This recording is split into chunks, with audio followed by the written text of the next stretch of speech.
was pretty much raised to the status quo of an American childhood. I was the middle child raised in the middle class in the suburbia that surrounds Los Angeles. I played sports, I mowed the lawn, I even went to church.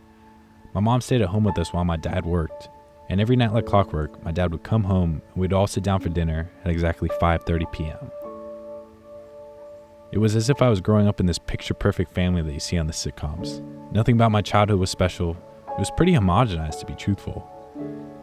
And when I look at how I was raised and the environment in which I was raised, I keep finding myself asking the question, how did I get here? How did I become this 21-year-old kid, yes, kid, with these radically different ideas from how I was brought up?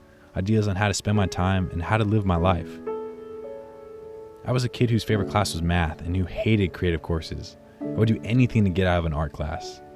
I was focused on math because I was told I could take a math or science degree and turn it into some real money when I was older.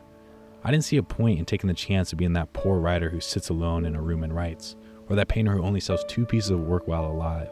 When I was a kid, I used to tell people, I don't care what my job would be when I grow up, as long as I make a lot of money.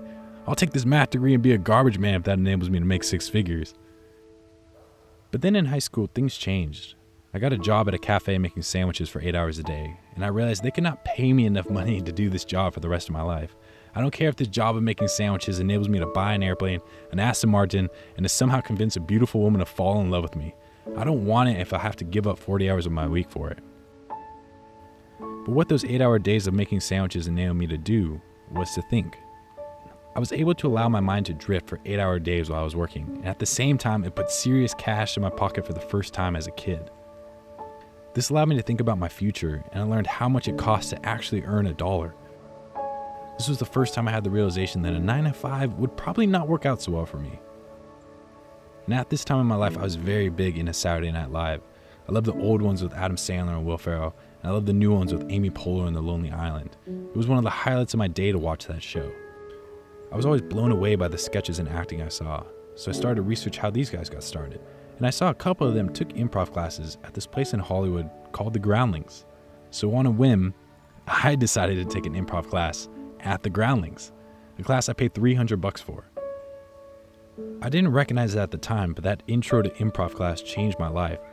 That class was the first class I'd ever taken in my life that was able to create such a safe environment that enabled me to express myself without fear of judgment.